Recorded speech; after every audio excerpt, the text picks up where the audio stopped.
प्रिय विद्यार्थियों, आज हम व्याकरण के एक नए टॉपिक के साथ, लेसन के एक नए टॉपिक के साथ, जिसको केवल हमें पढ़ना ही नहीं है बल्कि अपने जीवन में भी उतारना है। जो बात आज हम आपको बताने वाले हैं या जिन बातों पे आज चर्चा होगी, उनको केवल पढ़ाई की दृष्टि से ही याद नहीं करना है बल्कि अपने जीवन में काम आने वाली जो भी बातें हैं वो इनसे जुड़ी हुई हैं। टॉपिक का नाम है सड़क सुरक्षा शिक्षा। कि सड़क पे चलते समय सुरक्षित रह करके चलना है, सतर्क रह करके चलना है, और इससे संबंधित जो शिक्षा है, शिक्षा का मतलब है इससे संबंधित जो भी महत्वपूर्ण बातें हैं वो हम इस पॉइंट में आज सीखेंगे। तो विद्यार्थियों, इस धरती पे जो भी जीव है उसमें सर्वश्रेष्ठ जो जीव है वह जीव है मानव। यानी कि दूसरे शब्दों में अगर अपन बात करें कि इस धरती पे जो भी जीवन है उन सारे के सारे जीवन में से सबसे श्रेष्ठ और महान जो जीवन होता है वह होता है मानव का जीवन। क्योंकि मानव अपना जीवन सही तरीके से जीते हुए और जो जीव है उनके ऊपर भी दया भाव रख सकता है। विद्यार्थियों, हम बात करेंगे आज सड़क सुरक्षा शिक्षा की। जैसा कि हम सबको पता है कि रोड पे चलने का अधिकार रोडपति से लेकर के करोड़पति तक है। कहने का मतलब है आज हम सड़क पे, एक भिखारी भी सड़क पे चल सकता है और जिसकी आर्थिक स्थिति बहुत ज्यादा मजबूत है वो व्यक्ति भी सड़क पे चलने का अधिकार रखता है। तो विद्यार्थियों, और ये अधिकार क्यों रखता है? क्योंकि ये अधिकार जो है वो हमें हमारे संविधान द्वारा दिए गए हैं। अब बात करते हैं हम कि सड़क पे चलने का अधिकार इस धरती पे हर एक मानव का है। रोड पे चलने का अधिकार हमारा सबका समान रूप से है, लेकिन इसके साथ साथ अपने कुछ कर्तव्य भी हैं। रोड पे चलने का अधिकार है, लेकिन हमारी जो मोरल ड्यूटी बनती है, हमारा जो नैतिक कर्तव्य है वो ये है कि सड़क के हमेशा बाईं तरफ ही चलें। तो आज हम सड़क पे पैदल चलें, चाहे अपन किसी साधन के माध्यम से चलें, चाहे मोटर गाड़ियों में चलें, उनके लिए चाहे हम खुद चलाएं, उनके लिए अपने को आवश्यक कुछ बातें हैं उनका ध्यान रखना पड़ता है। पहले विद्यार्थियों एक्सीडेंट हो जाता था, दुर्घटनाएं हो जाती थी। किसी भी रोड पे, किसी भी सड़क पे अगर पहले कोई घटना हो जाती थी, अगर किसी व्यक्ति के मन मस्तिष्क में, किसी के दिल में ये विचार आता था कि इस व्यक्ति की मुझे हेल्प करनी चाहिए, सहायता करनी चाहिए, नजदीकी अस्पताल में तुरंत इसको पहुंचाना आवश्यक है, अन्यथा इसके प्राण जो है वो खतरे में पड़ सकते हैं। तो पहले अगर कोई व्यक्ति किसी की सहायता करता था तो उससे उल्टे सवाल जवाब किए जाते थे, चाहे वो पुलिस प्रशासन हो और चाहे वो डॉक्टर्स लोग हो। उसके बाद में हमारे संविधान में, भारतीय संविधान में, उसके बाद में हमारी जो सर्वोच्च न्यायालय है, सर्वोच्च न्यायालय ने जो एक्सीडेंट हो जाते हैं उसके बारे में कुछ निर्देश दिए, और सर्वोच्च न्यायालय के द्वारा जो निर्देश दिए गए वो वास्तव में प्रभावी निर्देश थे। किसी एक व्यक्ति विशेष को उन निर्देशों से फायदा नहीं हुआ, बल्कि सभी के वो निर्देश जो थे अपने जीवन में एक अलग रोशनी, एक अलग प्रकाश और एक अलग शिक्षा लेकर के आए। कहने का मतलब है कि वो सर्वोच्च न्यायालय द्वारा जो निर्देश दिए गए उन निर्देश को आज हर व्यक्ति बड़ी गहनता से उनको अपनाता है। तो पहला जो उनका निर्देश था कि एससी एक्ट 1989 के तहत दुर्घटना के दौरान किसी की जीवन रक्षा के लिए कोई कानूनी अड़चन नहीं हो सकती। कहने का मतलब है किसी का एक्सीडेंट हो गया और उसकी अगर हम हेल्प करना चाहते हैं तो उसकी रक्षा के लिए कोई कानूनी अड़चन है, दिक्कत है, समस्या है, वो पैदा नहीं होगी। पहले क्या कानूनी अड़चन हो जाती थी? जैसे हॉस्पिटल में जाते थे तो डॉक्टर उससे सवाल जवाब करता था, पुलिस प्रशासन के लोग उनसे सवाल जवाब करते थे। लेकिन 1989 के बाद में, जो कि सर्वोच्च न्यायालय का फैसला था, उसके बाद में कोई भी व्यक्ति किसी भी व्यक्ति की विकट परिस्थिति में सहायता कर सकता है, उसे कोई सवाल जवाब नहीं किए जाएंगे। दूसरी बात है कि कोई भी व्यक्ति दुर्घटना से पीड़ित व्यक्ति की मदद कर उसे अस्पताल पहुंचा सकता है, उसे किसी भी प्रकार से कोई भी सवाल जवाब नहीं होंगे। और अस्पताल पहुंचाना एक हमारा मानवता भी है, मानव धर्म भी है। तीसरी इसकी जो विशेषता थी वो ये थी कि दुर्घटनाग्रस्त की सहायता करने वाले से पुलिस किसी प्रकार का प्रश्न नहीं करेगी। पहले क्या था कि 1989 से पहले अगर किसी व्यक्ति की कोई सहायता कर देता था, तो पुलिस उससे सवाल जवाब करती थी कि ये एक्सीडेंट हुआ तो किस कारण से हुआ, आप वहां क्यों गए थे, क्या लेने गए थे, आपके सामने एक्सीडेंट कैसे हो गया, वगैरह वगैरह। इस प्रकार के सवाल उससे किए जाते थे। और उस डर से कोई व्यक्ति के दिल में अगर दूसरे व्यक्ति के दुख दूर करने का अगर उत्साह भी होता था ना, वो उत्साह भी क्षीण हो जाता था, कमजोर हो जाता था, या फिर वो उत्साह दिखाते ही नहीं थे। तो सर्वोच्च न्यायालय के फैसले के बाद में किसी भी व्यक्ति से कोई भी सवाल जवाब नहीं किया गया। अगला जो है, डॉक्टर दुर्घटनाग्रस्त या पीड़ित का तुरंत उपचार कर उसकी जान जीवन रक्षा करना अपना कर्तव्य मानेंगे। पहले डॉक्टर भी क्या करते थे, किसी का एक्सीडेंट हो जाता था तो उसे सवाल जवाब करते थे, और बिना किसी ठोस सबूत के उसका किसी भी प्रकार से कोई इलाज नहीं करते थे। इसका मुख्य कारण ये होता था कि बहुत से लोग ऐसे होते थे, उनकी जान जो थी वो चली जाती थी, इस संसार सागर को, जीवन को छोड़ करके, त्याग करके यहां से चले जाते थे। तो सर्वोच्च न्यायालय ने जो निर्देश दिए वास्तव में किसी एक व्यक्ति विशेष के लिए लाभकारी न होकर के संपूर्ण देश और समाज के लिए लाभकारी हैं, प्रभावशाली हैं, और इससे हर एक मृत्यु जो दर है उसमें वास्तव में कमी आई है। पहले मरने वालों की संख्या दुर्घटना में ज्यादा हुआ करती थी, अब कम होती जा रही है। इसका मुख्य कारण क्या है कि हमारे संविधान का जो सर्वोच्च न्यायालय है, हमारे देश का जो सर्वोच्च न्यायालय है, उनके द्वारा लिया गया एक कठोर और प्रभावी निर्णय। तो विद्यार्थियों, आगे हम बात करते हैं कि सड़क सुरक्षा शिक्षा के लिए अपने को कुछ क्वेश्चन जो है वो याद करने हैं। जैसे पहला क्वेश्चन है कि सड़क सुरक्षा की दृष्टि से वाहनों की क्या देखभाल करनी चाहिए। सड़क सुरक्षा की दृष्टि से वाहनों की क्या देखभाल करनी चाहिए। तो विद्यार्थियों, इसमें अपने ये विचार रखते हैं कि जब भी हम अपना कोई भी वाहन चलाएं, क्योंकि इसमें एक तरीके से तो ये देखा गया है कि सड़क सुरक्षा की दृष्टि से वाहनों की क्या देखभाल करनी चाहिए, बल्कि दूसरे शब्दों में हम ऐसा भी कह सकते हैं कि अगर वाहन सही तरीके से रहेगा तभी हमारा जीवन जो है वो सुरक्षित रहेगा। तो वाहन चलाने से पूर्व एक तो वाहनों की जो हवा वगैरह है उसको चेक करना चाहिए, उसकी लाइट्स वगैरह जो है काम कर रही है, इंडिकेटर वगैरह है वो काम कर रहे हैं या नहीं कर रहे हैं, इनके बारे में भी अपने को पता होना चाहिए। दूसरी बात यह है कि इनके जो भी पार्ट्स ढीले हैं, कोई नट वगैरह उनको टाइट करने की आवश्यकता है, कसने की आवश्यकता है, तो उनको भी अपने को देख लेना चाहिए। और आगे अगला जो क्वेश्चन है वो क्या बनता है कि 10 वर्ष से कम आयु के बच्चों को वाहन में यात्रा करते समय क्या सावधानी रखनी चाहिए। 10 वर्ष से कम आयु के बच्चों को वाहन में यात्रा करते समय क्या सावधानी रखनी चाहिए। विद्यार्थियों, बच्चे जो होते हैं अबोध होते हैं, और अबोध का मतलब होता है कि जिसे किसी चीज का बोध या ज्ञान नहीं होता है। तो 10 वर्ष से कम उम्र के जो भी बच्चे हैं, उन बच्चों के लिए, जैसे मान लीजिए कि अक्सर बच्चे अबोध होते हैं, ज्ञान नहीं होता है, आने वाले जो संकट है उन समस्याओं का उनको पहचान नहीं होती है, तो 10 वर्ष से कम जो भी बच्चे हैं, एक तो जहां तक हो सके उसको हमें अपने पास में बैठा करके अपने को साधन चलाना चाहिए, सीट बेल्ट का प्रयोग करना चाहिए।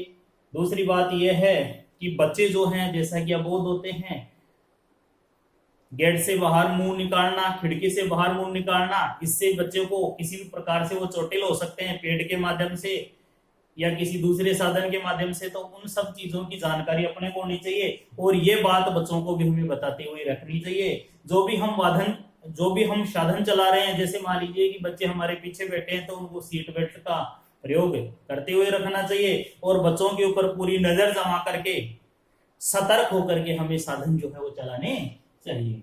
आगे हम बात करते हैं कि सड़क दुर्घटनाओं में लगने वाली चोटों, कारणों बचाव बताइए।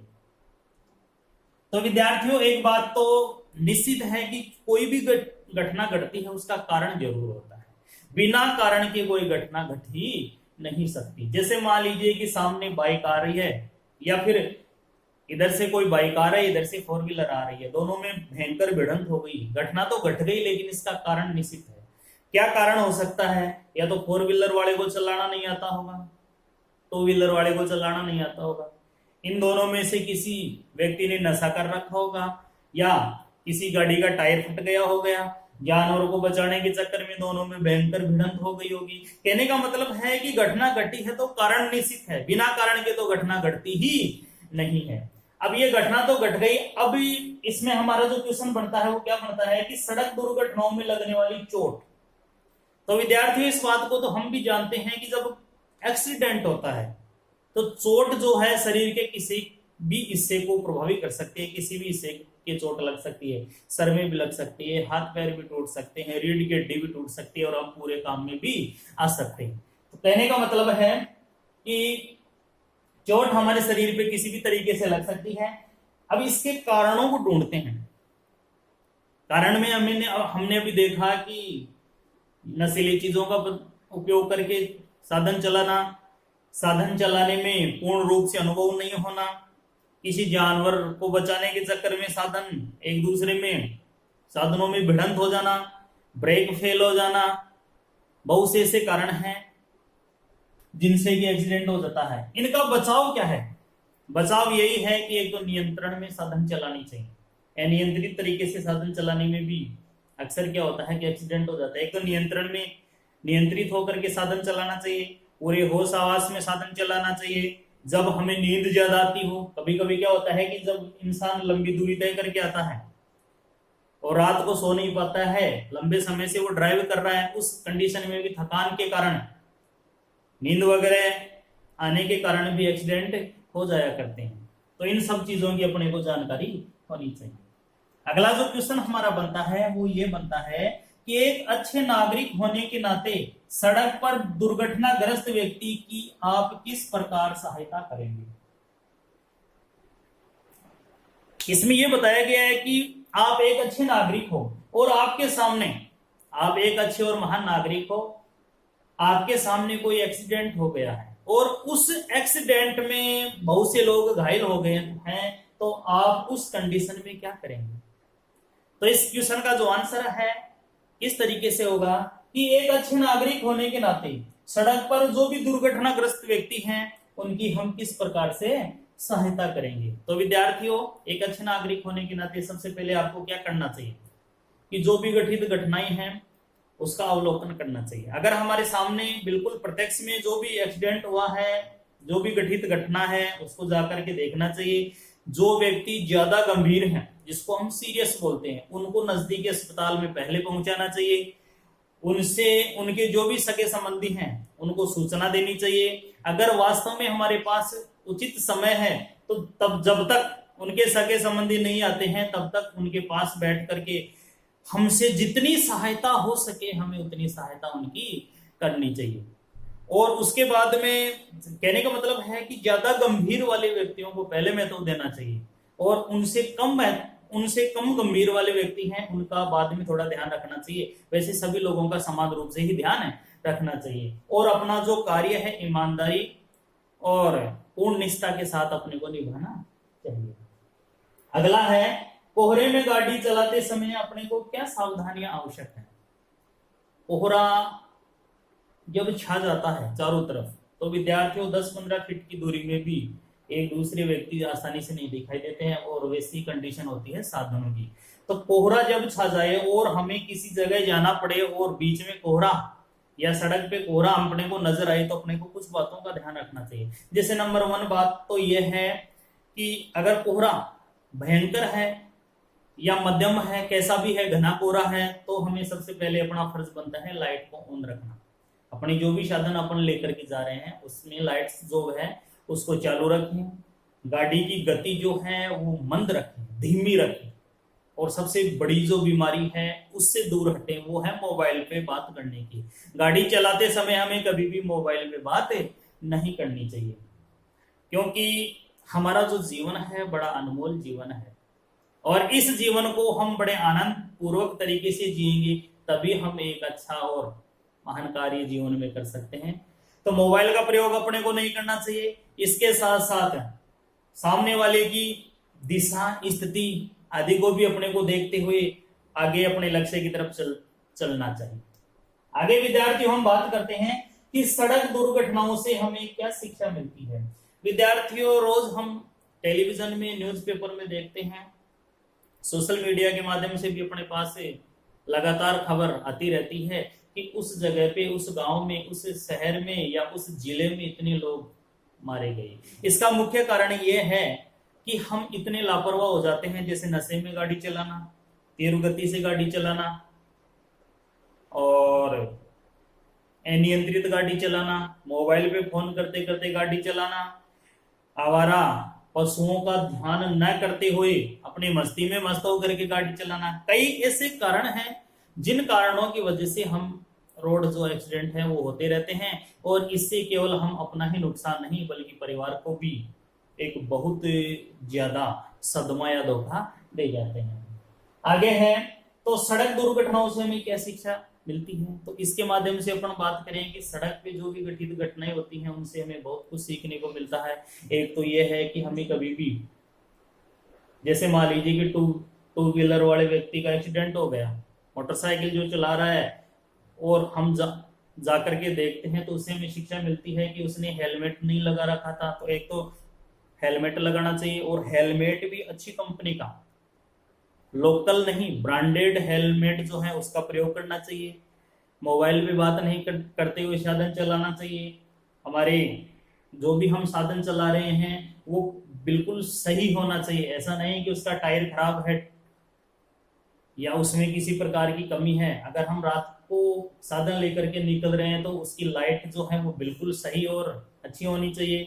उसकी जो इंडिकेटर वगैरह हैं वो भी बिल्कुल सही तरीके से जलनी चाहिए। इस प्रकार की जो बातें हैं उनको ध्यान में रखते हुए अपने को साधन चलाना चाहिए। नशे में अपने को नहीं होना चाहिए, क्योंकि नशा जो होता है, जो एक्सीडेंट जो होता है उसका मुख्य कारण होता है। आगे है, नशीले पदार्थ अथवा शराब के सेवन से क्या दुष्परिणाम होते हैं बताइए। तो विद्यार्थियों, नशा जो होता है इंसान को अपनी तरफ आकर्षित करता है, और नशा करने से हमारी जो तंत्रिकाएं हैं, तंत्रिका तंत्र जो है वो प्रभावी हो जाता है, और इससे इंसान जो होता है उसको आगे पीछे की जो बुद्धि है, मतलब सोचने समझने की जो शक्ति है वो समाप्त हो जाती है, और इंसान जो है मस्त होकर के और कॉन्फिडेंट होकर के या तो साधनों को तीव्र गति से चलाएगा, या फिर चलाते चलाते कुछ चीजें जो हैं आवश्यक, जैसे कहाँ ब्रेक लगाना है, ओवरटेक करेगा, ओवरटेक करने के बाद में उसका एक्सीडेंट हो जाता है। तो अपना जो एक्सीडेंट होने का जो मुख्य कारण है वो ज्यादातर है नशा। नशे में भी जैसे शराब वगैरह जो भी है, ऐसे जो भी पेय पदार्थ हैं उनके माध्यम से इंसान को नशा नहीं करना चाहिए। अब ये तो हमने देखा विद्यार्थियों कि सड़क सुरक्षा शिक्षा से संबंधित कुछ बातें। अब और कुछ क्वेश्चन जो बनते हैं उनके बारे में हम चर्चा करते हैं।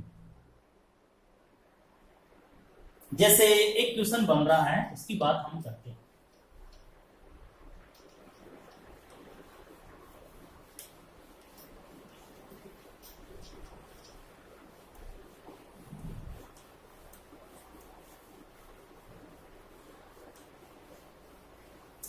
जैसे विद्यार्थी एक क्वेश्चन बनता है कि सड़क सुरक्षा की दृष्टि से वाहन चालक के 5 कर्तव्य क्या हैं।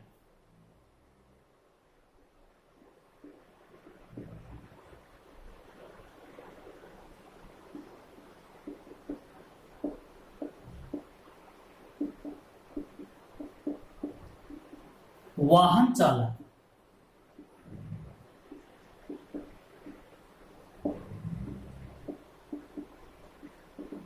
5 कर्तव्य। जो गाड़ी चलाने वाला है, सड़क सुरक्षा की दृष्टि से जो वाहन चालक है उसके 5 कर्तव्य, मतलब 5 जो जिम्मेदारियां हैं वो कौन कौन सी हैं। एक तो क्या है कि गलत जगह पर गाड़ी पार्क करना,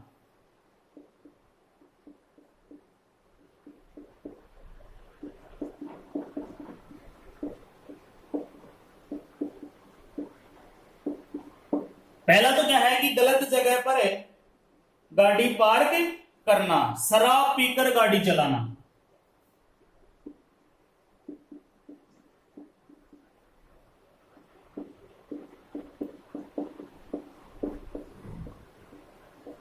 हमने क्या देखा, गलत जगह पर गाड़ी पार्क करना, शराब पीकर गाड़ी चलाना, मोबाइल पर बात करना, इन गलत बातों का ध्यान रखना।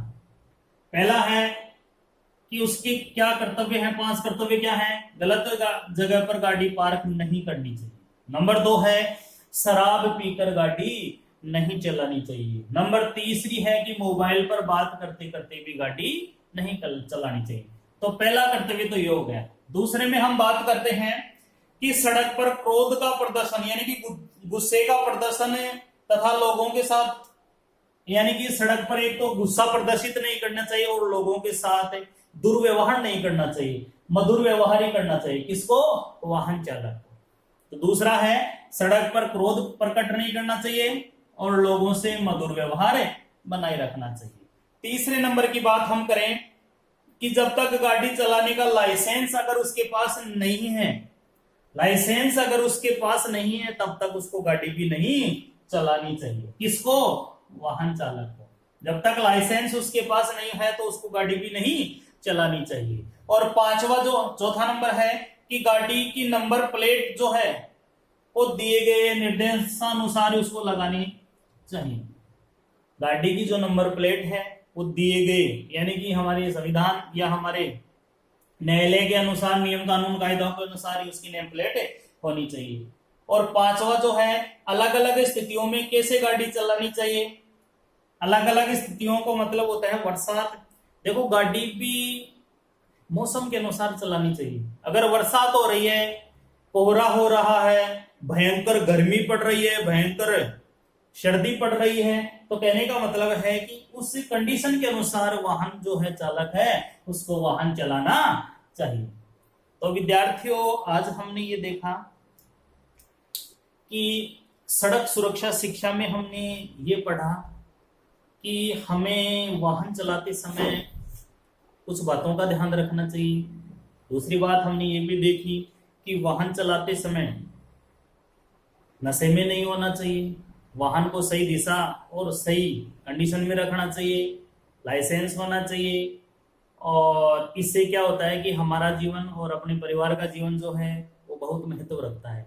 तो विद्यार्थियों सड़क सुरक्षा शिक्षा में आज हमने पढ़ा कि वाहन चलाना चाहिए लेकिन पूर्ण नियम कानून कायदों के अनुसार वाहन चलाना चाहिए। इसके साथ ही हमारा जो वीडियो है, इसके साथ ही हमारा जो ये लेसन है वो यही संपूर्ण होता है। अगले क्लास में अगले व्याकरण के टॉपिक के साथ फिर से उपस्थित होंगे। तब तक के लिए धन्यवाद।